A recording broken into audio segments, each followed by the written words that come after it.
વિશ્વના સૌથી મોંઘાદાટ લગ્ન એટલે કે અંબાણીના લગ્ન ઉપર હજુ સૌની નજરો છે। લગ્નને 2 દિવસ જેવો સમય પૂરો થઈ ગયો છે। અનંત અંબાણી અને રાધિકા મર્ચન્ટના રાસ ગરબાના પણ ચિત્રો જે છે તે ખૂબ વાયરલ થઈ રહ્યા છે।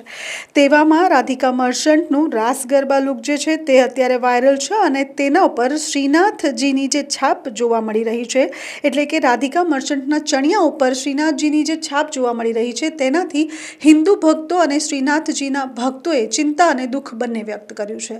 તેઓએ કહ્યું છે કે આ ભગવાનનું સરાસર અપમાન છે અને આ બધી જ વાત જે છે તે વડોદરાના વેદાંતાચાર્ય ગિરિરાજ શાસ્ત્રીજી પાસે પહોંચતા તેઓએ પણ પોતાનો મંતવ્ય સાજો કર્યો છે।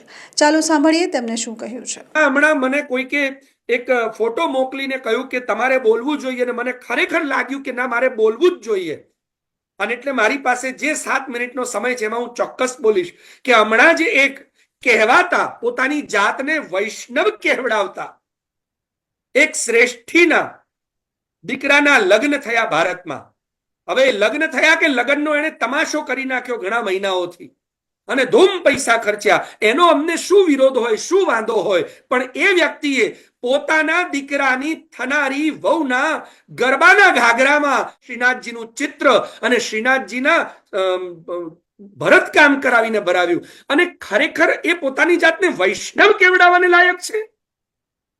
એણે ભલે શ્રીનાથજીના મંદિરને બનાવડાવવા માટે 150-200 કરોડ આપી દીધા હશે, પણ એનાથી એ પોતાના ઘાઘરાના ચણિયાના છેક પગના તળિયા સુધી શ્રીનાથજીનું ચિત્ર દોરાવે અને શું શ્રીનાથજી એ તમારા ઘાઘરાની શોભા બનાવવા માટે છે કે હૃદયમાં બિરાજમાન કરવાનો વિષય છે? અને કોઈ વૈષ્ણવ બોલી શકતું નથી કેમ કે આપણે એક થઈ શકતા નથી। એક કેમ નથી થતા? તો કે એક થવા માટે આપણે એક જ સદગુરુ એવા અખંડ ભૂમંડલાચાર્ય મહાપ્રભુ શ્રી મહાવલ્લભાચાર્ય ચરણના એક ચરણારવિંદની છત્ર છાયામાં આવવું પડે, પણ એ આપણે આવવા માંગતા નથી। આપણે તો અમે ઓલાના પહેલા, બીજા, ત્રીજા, ચોથામાંથી બહાર આવવા માંગતા નથી અને એટલે એક તો થઈ શક્યા અને માટે જ સ્વમાર્ગીય કર્તવ્ય અને સ્વમાર્ગીય ધર્મનું નિર્ધારણ કરવું જરૂરી છે। મને બહુ દુઃખ થયું, હું કહેવા માંગુ છું કે ખરેખર એ વ્યક્તિએ ક્ષમા યાચનાની સાથે અપરાધનો સ્વીકાર કરીને પોતે જાહેરમાં એ ભૂલ કબૂલવી જોઈએ કે મેં શ્રીનાથજીને પોતાના ચણિયાના છેક તળિયે કે જ્યાં મારો પગ અડે છે ત્યાં હું શ્રીનાથજીને ચિતરાવી રહ્યો છું કે ચિતરાવી રહી છું।